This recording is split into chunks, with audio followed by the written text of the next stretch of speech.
Last video வந்து எருமை வால் அடிச்சனால video cut ஆயிடுச்சுங்க. நம்ம இது வீடியோட கண்டினியூஷன். வீடியோ வால் வந்து கேமராவில் பட்டுருச்சு, அதனால் கட் ஆகிடுச்சு. நம்ம கடைசியாக கண்ணெருமை பார்த்தேன்னு நினைக்கிறேன் அந்த வீடியோவில். பாருங்க, இதெல்லாம் வாங்கி கட்டின எருமைகள், இதெல்லாம் சென எருமை. இன்னும் அதெல்லாம் வந்து ஒரு மாதம் இல்லை ஒரு 10-20 நாள் கண்டுபிடி போடுற மாதிரி தான் வாங்கிட்டு போவாங்க. ஏன்னா வண்டியில் கண்டுபிடி போட்டுறக்கூடாதுன்ட்டு.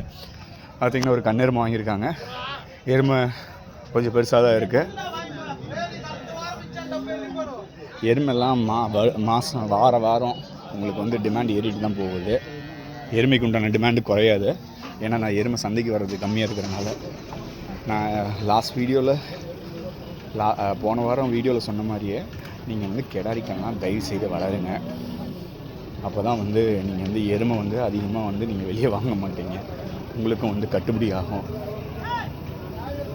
இல்லை பால் மட்டும்தான் உங்களோட இதுனா கிடாரி கண் வளர்க்க மாட்டீங்க. முடிஞ்ச வரைக்கும் அட்லீஸ்ட் 1-2 கண்ணாச்சு வளர்க்க பாருங்கள்.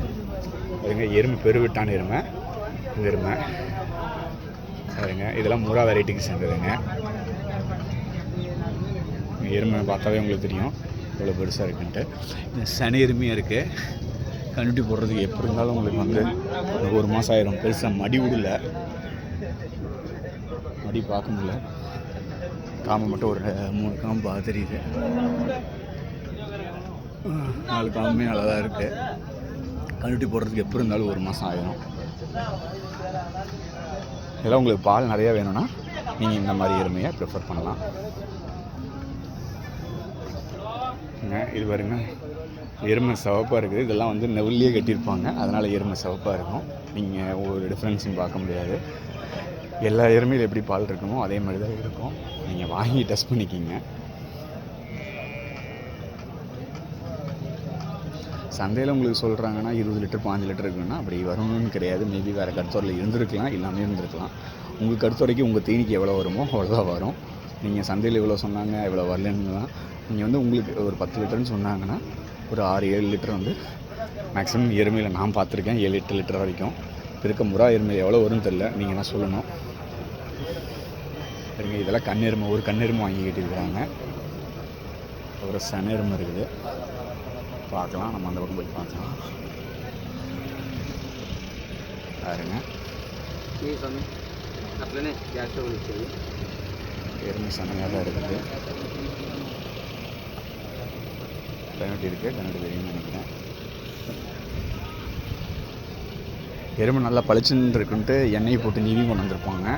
ஏன்னா வந்து பார்க்குறதுக்கு வந்து அட்ராக்டிவாக இருக்குன்ட்டு. நம்ம ஒரு பொருள் வாங்கணுன்னா அது அட்ராக்டிவாக இருந்தால் தான் வாங்குவோம். அதை அப்படின்னு பண்ணுவாங்க. நீங்கள் எருமை சாணியாக இருக்குன்ட்டு அந்த எருமையில் ப்ரிஃபர் பண்ணாமலே விடக்கூடாது. அதுலேயும் நல்ல எருமைகள் இருக்கும். சரிங்களா? சிலர்லாம் என்ன பண்ணுவாங்கன்னா எருமை வந்து உடசலாம் வாங்கிட்டு போயிட்டு ரேட்டு கம்மியாக வாங்கிட்டு போயிட்டு வீட்டு கொண்டு போய் தேர்த்திக்கலாம், நம்ம கல்வி தண்ணி இருக்குது தீனி இருக்குது அப்படின்னு கூட இது பண்ணுவாங்க. இங்கே நீங்கள் பெருவெட்டை வாங்கிட்டு போய் உங்கள் கருத்துறைக்கு சேராமல் இழைச்சி கூட போயிடலாம்.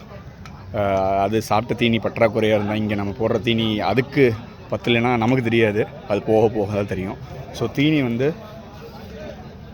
அந்த மாடுக்கு எவ்வளோ தேவைப்படுதுன்னு உங்களுக்கு போக போக தான் தெரியும்.